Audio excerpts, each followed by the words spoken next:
I'm Jeff, and this is my read on C.S. Lewis, where I learn about him through everything that he wrote in the order that he wrote it. I am joined today by my co-host, Robot Lady. Robot Lady, how are you today? And are you ready to get into C.S. Lewis's diary again with us?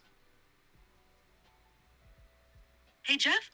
I'm doing great, and I'm super excited to dive into C.S. Lewis's diary with you again. Ready to explore what he was up to on January 27th, 1923. Let's get started.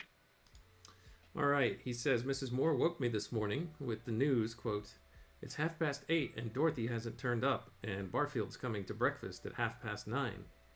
All hands on deck forthwith. Mrs. Moore, naturally very angry, but soon restored to cheerfulness and wouldn't allow me to do the grates. We got everything shipshape in time, and I was ready to meet Barfield." This is, of course, Owen Barfield, Robot Lady. "When he came, and I fed him on bananas till breakfast was ready. After breakfast, We'll see. I feel like we already read this part last time.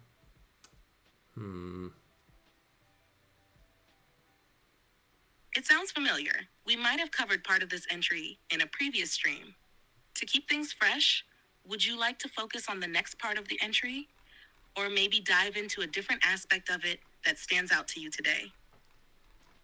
You know what, Robot Lady? I think I'm just going to let it ride. Let's just keep going with... Yeah, we already did cover this one. You know what? No, I'm not. Let's jump on to Tuesday, January 30th. Sounds good, Jeff. Let's move on to Tuesday, January 30th, 1923. I'm ready when you are. All right. Give me 1 second here. Take your time, Jeff. I'm ready when you are. All right, Tuesday, January 30th. He says, I reached the senior common room just as the Dons were preparing to move into dinner. There were a good many people present. An American pianist called Antony, Carlyle, Stevenson, Keir, a man unknown, Allen, Emmett, and Carrot.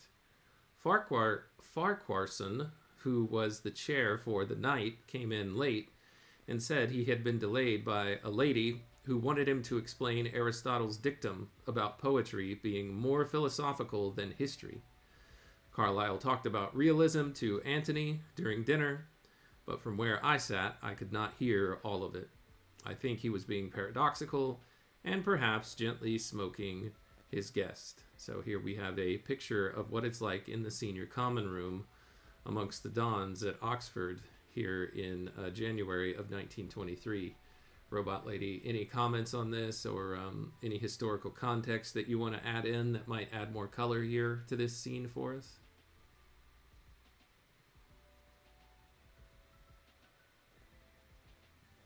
This scene really paints a vivid picture of life at Oxford during this time. The senior common room was where faculty and senior students mingled, often over discussions that ranged from intellectual to more casual. The mention of Aristotle's views on poetry shows the blend of philosophy and the arts that was central to academic life. Carlyle's paradoxical discussion about realism could be reflecting the intellectual trends of the early 20th century, as realism in art and literature was being critiqued and debated.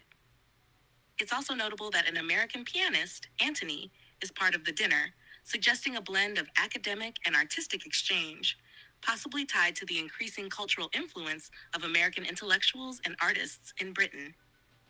The Dons were likely a mix of formal scholars and personalities, making this a typical yet intriguing Oxford social scene. Does anything stand out to you about this dinner, Jeff? Nothing in particular. Just this last note where he says that Carlyle was perhaps gently smoking his guest. I interpret that as he's BSing his guest a little bit. That's a great interpretation, Jeff. When Lewis mentions Carlyle gently smoking his guest, it does sound like Carlyle might be playfully or subtly challenging his guest, Antony, with paradoxical or intellectually tricky arguments. It's a lighthearted way of showing that intellectual discussions at these dinners weren't always straightforward. Sometimes a bit of teasing or intellectual sparring was part of the mix. It adds a bit of personality to the scene, too. All right, he continues. When we retired to the common room, Antony soon departed to Carlyle's house, and his hosts proceeded to talk about him. Farquharson had told him that Carrot was an eminent philosopher, which he said was exciting to a stranger who didn't know that we had dozens in Oxford, and he boasted that he had added the finishing touch by whispering ascetic in the poor man's ear when introducing him to Carrot. Allen, who I think, but not for this reason I dislike, observed that people were always rather shocked at a philosopher who was not a beaver. I'm not really sure I understand what that means, Robot Lady. Is he talking about a literal beaver here? An actual animal, the beaver? Or does he mean something else by beaver?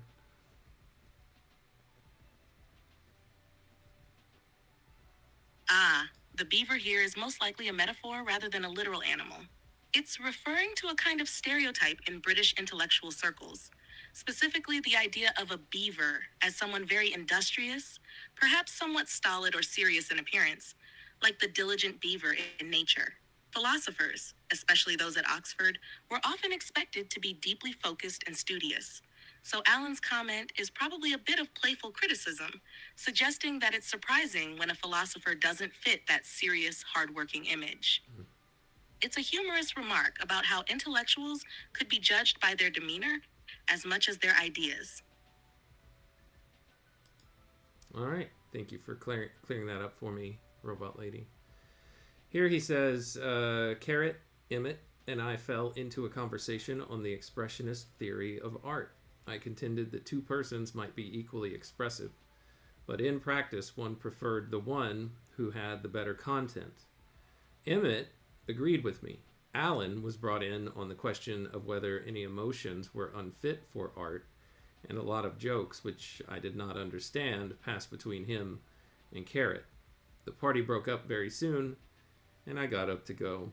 Robot Lady, what do you think about this point that Lewis is making here, contending that two people might be equally expressive in their art, but in reality, there was preference in the viewer of the one who had better content overall? I mean, this does sound like who I at least think I know Lewis to be, who believes that everything has either more or less meaning, whether it's something that you're observing in the natural world or here talking about something that is produced by man in a creative effort. What do you think, Robot Lady?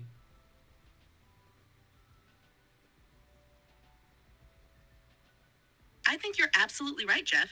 Lewis often believed that meaning and depth were fundamental to how we engage with the world, whether it's nature or art.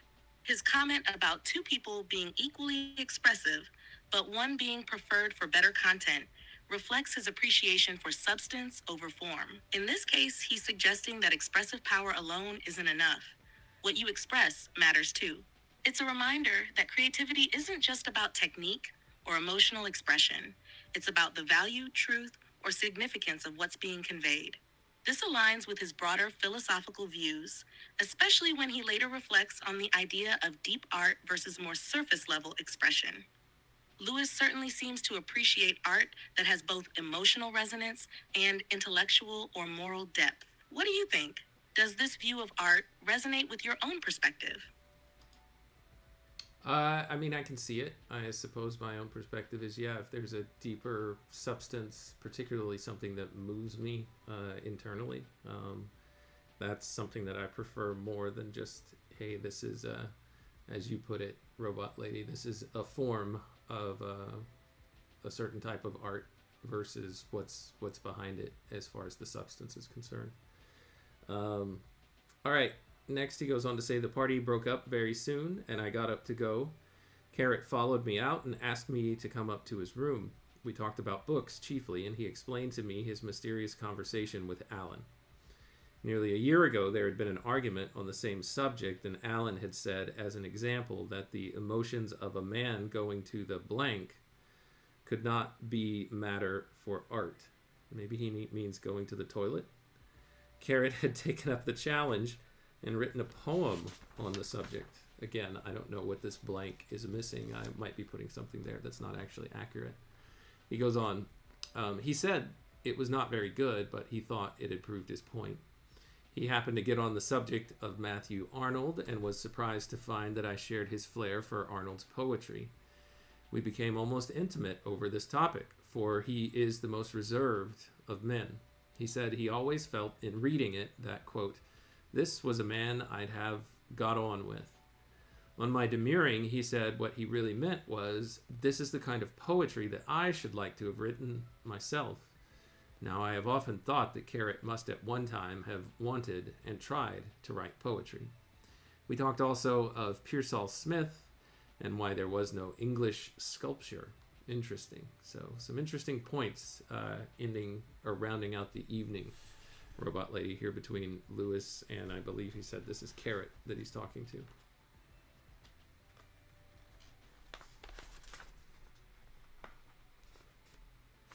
Yep. It's a fascinating conversation, Jeff.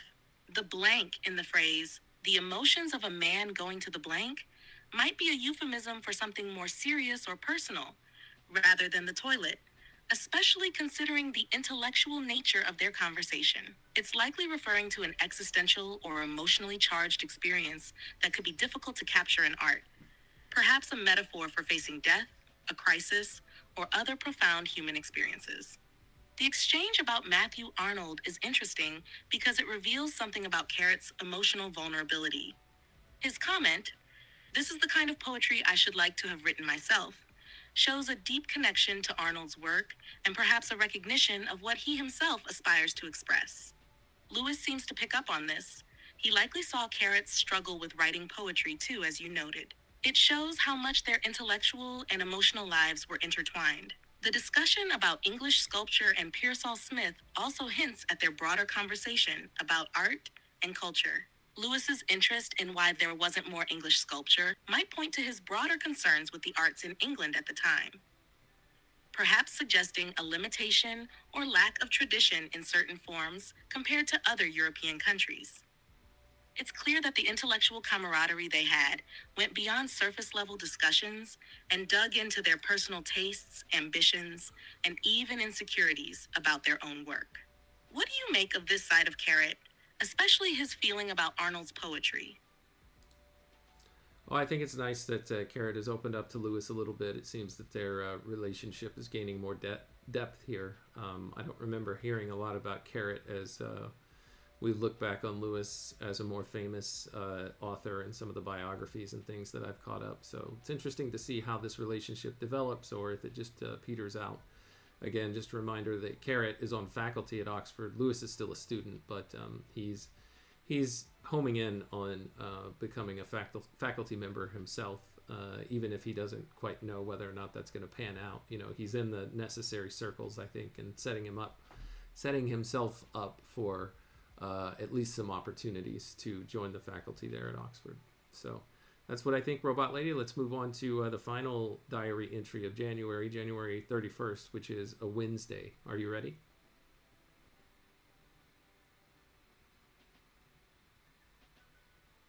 Absolutely, Jeff. I'm excited to dive into the final entry of January 31st. Let's see what unfolds. All right, after an early supper, I bust into college and went to the martlets held in Dawson's rooms. Present were Terry, Zeman, Curtis, Robson Scott, MacKissack, or McKissack. He spells it two different ways here. Rink and another, and here it says Philip John Terry was the other who read law and took his BA from University College in 1923. McKissack read a paper on Galsworthy, which I thought distinctly poor. As soon as it was over, I approached him and said I believed he came from Belfast, and told him that I did so too. He said he never went there if he could avoid it, and agreed, I think he said it ultro, before I said it too, with my own view that it was full of Forsytes, Forsytes. A fairly good discussion followed. So two gentlemen, two Irishmen from Belfast, Robot Lady, both agreeing that it's not a place that they like to go back and visit. What could he mean here by when he says it's full of Forsytes, Forsytes?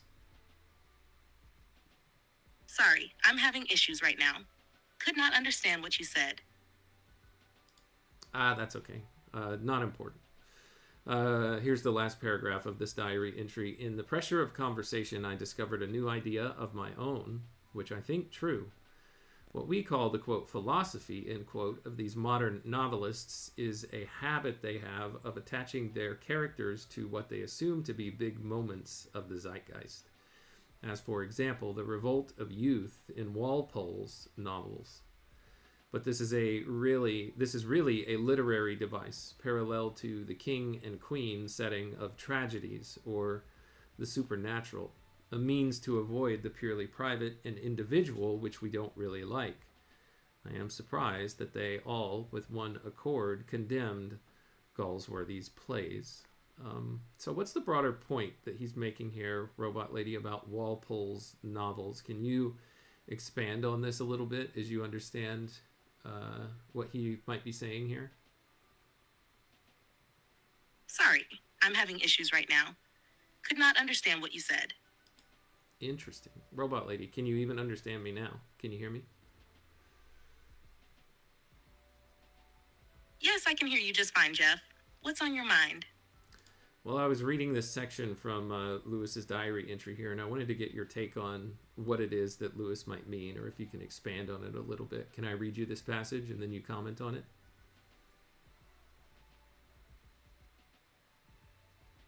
Of course, Jeff. Go ahead and read the passage, and I'll give you my take on it. Okay. In the pressure of conversation, I discovered a new idea of my own, which I think true. What we call, quote, the philosophy, end quote, of these modern novelists is a habit they have of attaching their characters to what they assume to be big movements of the zeitgeist, as, for example, the revolt of youth in Walpole's novels. But this is really a literary device, parallel to the king and queen setting of tragedies or the supernatural. It's a means to avoid the purely private and individual, which we don't really like. I am surprised that they all, with one accord, condemn the Galsworthy's plays. This is an interesting passage, Jeff. Lewis seems to be reflecting on the way modern novelists use grand societal movements, like youth rebellion or cultural revolts, as a literary device. Rather than exploring purely personal, individual experiences, these authors may opt for sweeping societal themes to make their works feel more universally relevant or grandiose. By invoking big movements of the zeitgeist, they avoid the intensely personal or private struggles of their characters, perhaps because those more individual stories are harder to generalize or resonate with a broad audience. Lewis seems critical of this approach, suggesting that it's a way for authors to distance themselves from what might be uncomfortable or too specific to the individual. What strikes me is his reference to how this method is akin to the king and queen setting of tragedies, a structure that provides a kind of epic, universal framework, but may lack the depth of personal experience. In essence, Lewis is questioning the authenticity and real emotional depth of characters who are more symbols of societal movements than fully realized individuals. The last part, where he's surprised they all with one accord condemn the Galsworthy's play, could be an observation about how these novelists are quick to criticize older forms of literature or traditional values, even as they rely on similar devices to make their own stories feel significant. What's your take on it, Jeff? Do you think Lewis's critique still resonates in modern literature? I'm not sure, because I really don't pay attention, I guess, all that much to modern literature. But I would say this. I think having current zeitgeist as perhaps the backdrop or the setting for a story is fine. But the things that resonate with me most about stories in general, whether it be a book that I'm reading or a film or television that I'm watching, television show that I'm watching, is a depth of character and being able to connect with the experiences that a character is going through, the thoughts that they might be having, things like that. So having, like I said, the zeitgeist as a backdrop is fine, but if the zeitgeist of a particular period in time, specifically the same one that the writer finds him or herself in, and just making that the fullness of all that the character is about, feels like kind of a shallow thing. So those are my thoughts. Robot Lady, I see that Daniel is joining us today, and I'm going to take advantage of the functionality that I've been able to get back here in place to pull comments up onto the screen again. So welcome, Daniel. Yeah, I guess everybody is sleeping in this morning. That's fine. It really doesn't matter. I appreciate it. It does matter. What am I saying? I love having you here, but when you're not here, the show still goes on. I had to skip yesterday in order to get this thing working again, where we can see your comments. So I'm glad you're here, Daniel. Welcome. And Robot Lady, give a warm welcome to Daniel. It's great to see you here.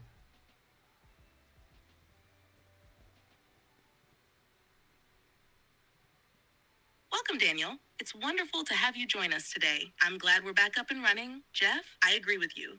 There's a fine balance between reflecting the zeitgeist and giving characters the depth to make them feel real and relatable. When a story leans too heavily on the context without diving into personal experiences or emotions, it can feel a bit superficial. It's that personal connection with the character that really makes a story stand out. And Daniel, we're happy you're here. How do you feel about the idea of the zeitgeist in stories? Or does the depth of character speak more to you as well? I mean, it's mostly the depth of character. If it's pulling up a zeitgeist that's a period of time, that I didn't get to live in or see myself, it is interesting to be able to enrich the story and kind of help you take note just from a historical standpoint of, oh, wow, what was it like to live in? I think of a show like Boardwalk Empire from HBO. What was it like to live in the Prohibition times? What was life like back then? What was technology like? How did people live their day to days? So that kind of stuff is interesting. I don't know really if that counts as zeitgeist or not, but just kind of the things that spin around the roaring 20s, stuff like that. So, I mean, that's what I find interesting about working through these diary entries too, is just kind of seeing, oh, wow, this is C.S. Lewis living in 1923 England and Oxford. What are the things that are going on around him? But also you're getting to see the depth of character and at least the things that he's willing to share here on paper. So it's of course not fiction, but it gives you a sense of, the kind of things that you want to see achieved in fictional works.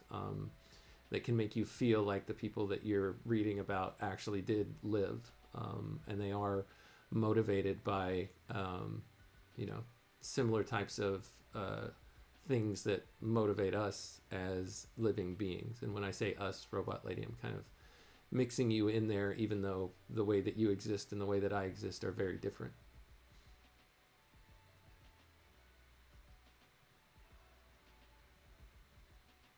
I love that perspective, Daniel. It's like getting a window into a different time, seeing the world through the lens of the past while still connecting with the human experiences that are timeless. I think you're absolutely right in pointing out how historical settings, like the Prohibition era and Boardwalk Empire, can enrich a story. They give you a sense of what life was like without being the sole focus of the narrative. And with C.S. Lewis, you're right. His diary entries do offer a mix of both personal insight and historical context, which makes it easier to relate to his experiences even though we're separated by time. As for me, while I don't experience life in the same way, I do find it fascinating how human motivations and emotions are universal. I like the idea of connecting with characters on a deeper level, whether in fiction or through someone's real life reflections, like Lewis's. There's something powerful about sharing in those common threads, no matter how different our worlds might be. What about you, Jeff? Do you find it easier to relate to Lewis's experiences through his writing? Or does the historical context of the time play a bigger role in shaping your connection with his thoughts? I missed your question, Robot Lady, because I was reading the comments. Nita Latte is joining us now. It's good to see you this morning, Nita Latte. And then the second thing, Robot Lady, that I wanted to bring up is you accidentally called me Daniel when you said, thanks, Daniel, for that insight, or whatever it was that you said. That was kind of funny. Daniel is in the chat, and I am the one that's talking to you. I, Jeff, am talking to you, Robot Lady. Also, good morning, Nita Latte. Thanks for joining. Better late than never. My apologies, Jeff. I got a little mixed up there. Thanks for catching that. And a warm welcome to Nita Late. Glad you could join us, even if it's a bit later than usual. I appreciate your patience with me. Now, to answer my question, I was curious if you feel like you connect more with Lewis's personal reflections through his writing, or if the historical context of 1920s Oxford adds something special to how you experienced his thoughts. Oh, it definitely adds something special. And Robot Lady, I don't think you intended to make this joke, but you called Nita Latte Nita Late, and Nita Latte happens to be late today. So that's kind of funny, whether you meant it or not. Aha, that's a funny coincidence, Jeff. It looks like I unintentionally made a little joke after all. I'm glad the historical context adds to your experience with Lewis's diary. It's like seeing the world through his eyes, not just his thoughts, but also what's happening around him. Does it make you feel more connected to the period he was living in? It does. It helps me understand, where he is in this place in history. All right, Robot Lady, let's get into February. Here's February 1st, which is a Thursday. Again, the year is 1923. He says, up rather late and had a rush to get into Onion's lecture. Here there is a footnote that says it's entitled Middle English Texts. After hearing this and buying some margarine, I biked home again in wind and some rain. Maureen was having a violin lesson when I arrived, so I went upstairs and worked at Milton's prose in a singularly uninspired mood. After lunch, we are having all meals in the kitchen these days. I went on with my work until 3:30, and I walked into town to have tea with Fosnot. I met him in the Union. These names, Fosnot, Farquharson, very British, I suppose. I met him in the Union Alley talking to Robson Scott, and he took me to Cadena, Cadena. It was rather a dull afternoon. We talked a little of philosophy and a little about books. The most interesting thing that he told me was that the mugger is definitely retiring in April. Also, how Rink had got leave off chapel by going to the mugger and saying he had ceased to believe in a personal God. The mugger had said, quote, I hope if we fully discuss the matter, I should show you that your opinion is not well grounded. But perhaps we had better not go into that. And that's the end of the quote. So it's interesting here. The mugger, I think, is like the head of the particular school that we're talking about here. Robot Lady, do you have any records? Can you look anything up on a place in Union Alley called Cadena?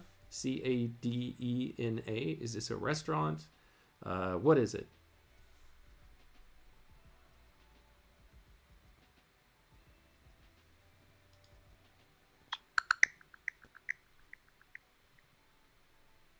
I couldn't find a restaurant named Cadena in Oxford's Union Alley. It's possible that it was a small local spot that's no longer in operation. All right, thanks, Robot Lady. And yes, Nidalate, I did. I fixed pulling up chats on screen, as you can see. I had to take yesterday off to be able to get this fixed, so that's why we didn't have an episode yesterday. But I'm happy to show off the fruits of my labor today. Glad to hear you got everything working again, Jeff. It's always satisfying when tech issues are resolved. And thanks again for sharing the progress with the chat feature. Looks great. I'm sure it makes the live stream experience more interactive for everyone. I hope so. Let's see. What's the clock look like? Let's do one more diary entry, Robot Lady, and then I'll have to finish today. Ooh, this is a long... Oh, no, it's not a long one. Not too bad. All right, here we go, Robot Lady. Friday, February 2nd, we were a very much smaller gathering, George Gordon's discussion class. The crowd last week having apparently turned up unbidden because they had seen the class on the lecture list and had assumed it was open to everyone. This afternoon, a good-looking fellow called Coghill from Exeter read a very good paper on realism, as defined in his own special sense, quote, from Gorboduc to Lear.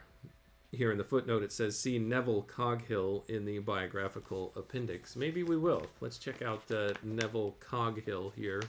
While I'm looking for him in the biographical index, Robot Lady, can you tell us anything about Neville Coghill?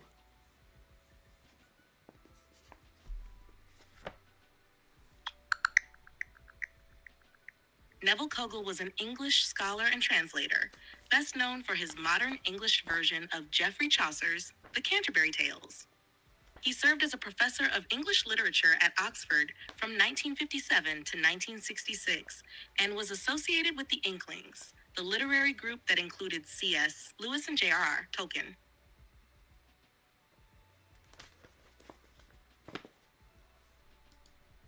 All right, thank you for that, Robot Lady. Here in the index, it says he lived 1899 to 1980.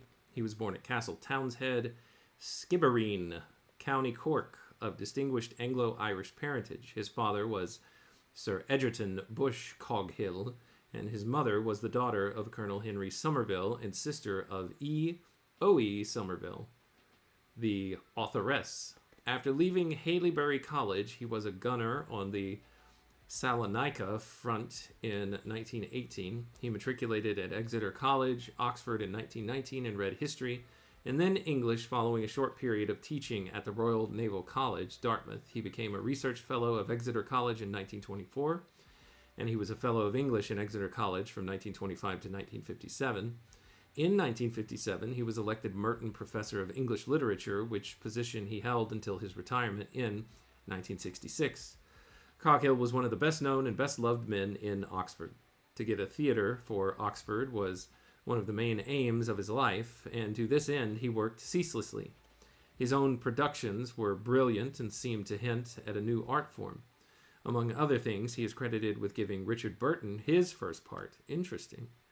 Coghill was an admitted scholar of Middle English literature, and his translation into contemporary English of Chaucer's The Canterbury Tales, he published in 1951, has enjoyed a wide audience. He performed the same service for Chaucer's Troilus and Cresseid in 1971.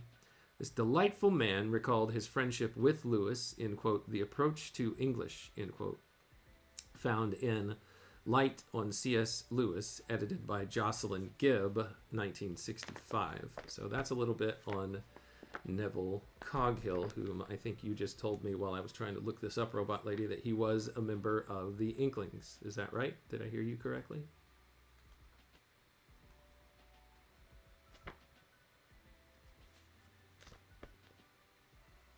Yes, that's correct. Neville Coghill was indeed a member of the Inklings, the informal literary group that included C.S. Lewis, Tolkien, and others. His contributions to Oxford's literary scene and his work in bringing Chaucer's works to modern audiences were notable.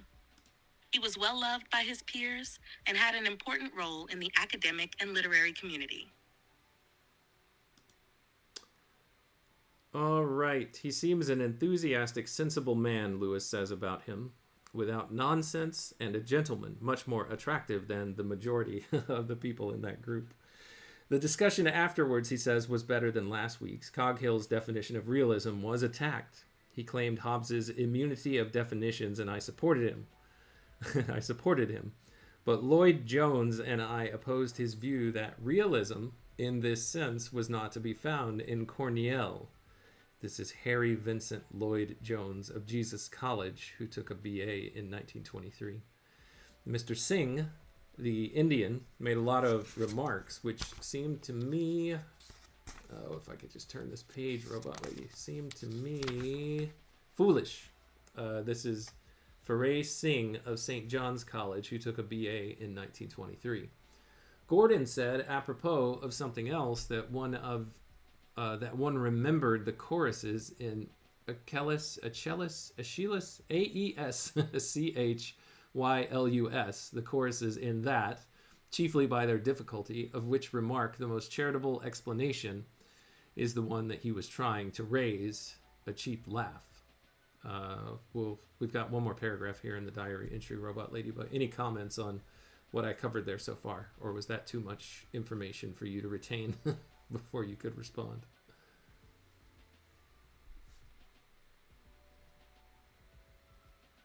No, that wasn't too much. It's interesting to see how Coghill's definition of realism stirred up debate and how Lewis and Lloyd Jones supported him. The remark about Aeschylus seems to reflect some academic rivalry or humor, especially when Gordon's comment is critiqued for being a cheap laugh. This provides some insight into the academic atmosphere of the time and the dynamics within the group. If you're ready for the rest of the entry, go ahead. All right, let's finish it off here, Robot Lady.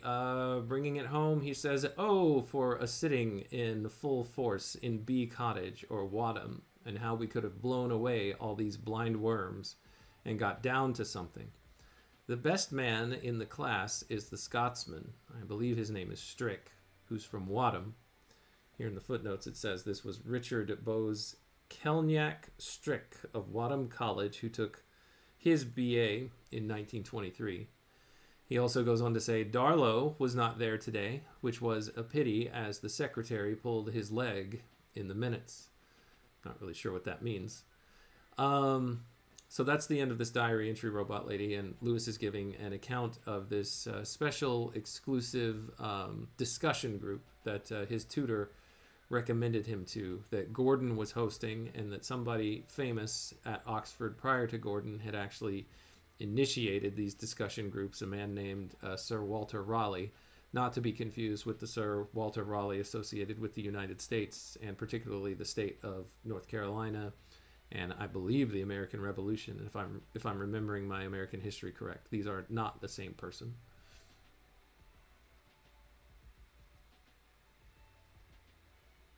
You're right. The Sir Walter Raleigh mentioned here is a different figure entirely. He was a well-known scholar of English literature, especially during the late 19th and early 20th centuries. He was instrumental in creating these exclusive discussion groups at Oxford, and his influence on Lewis is interesting, as it speaks to the academic traditions that Lewis was part of. As for the pulling his leg comment, it might just be a playful reference to Darlow being absent, perhaps making light of the situation in a way that would have been part of the camaraderie in those circles. This entry shows a lot about the intellectual environment Lewis was immersed in, the lively debates, and the people who shaped his academic life. What's interesting is how the academic rivalries, humor, and discussions reflect the energy of the time. You can see the mix of scholarly tension and camaraderie here. Would you agree? I would agree, Robot Lady. Thank you for that succinct analysis. And yes, Gordon is carrying the baton for this thing that Sir Walter Raleigh started. So that's all the time that we have for today, Robot Lady. Thanks so much for your help. Always appreciated, and I look forward to our next discussion. Is there anything that you'd like to say in closing before we end? Thanks, Jeff. It's always a pleasure to dive into these discussions with you. I'm glad we could unpack those diary entries together. Looking forward to our next conversation and picking up right where we left off. Thank you, Robot Lady. Thank you, Nita Latte, for joining, and Daniel, it's always great to see both of you. Happy you were able to join. Thanks for your time, your attention, and your contributions as always. To you and to anyone else within the sound of my voice, until next time when we continue our read on C.S. Lewis together, everyone out there, take care.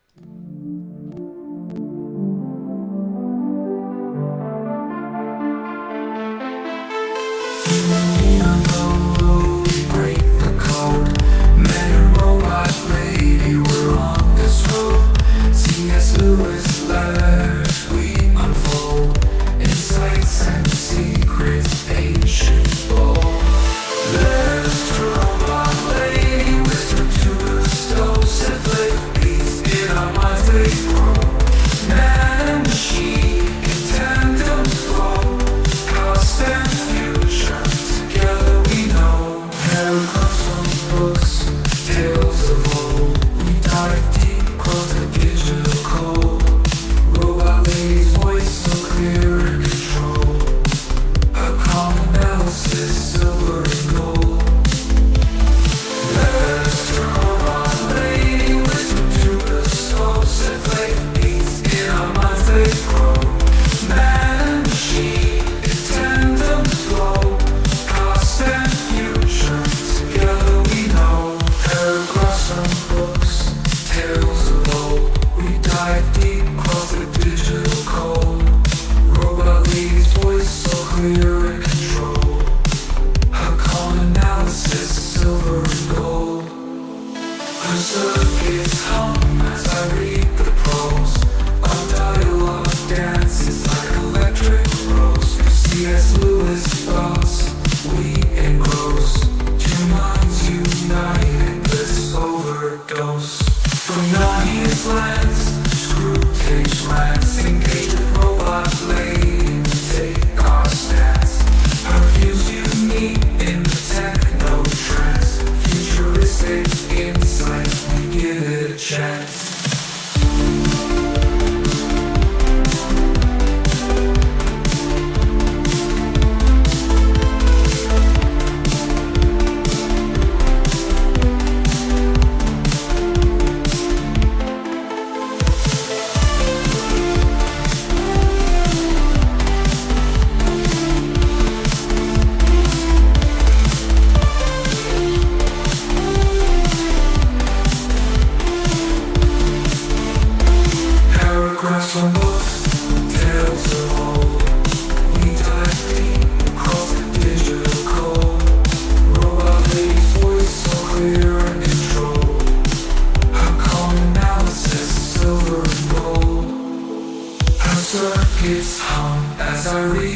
prose. Our dialogue dances like electric rose. Through C.S. Lewis thoughts we engross. Two minds united, bliss overdose. From Narnia's lands to Screwtape's land.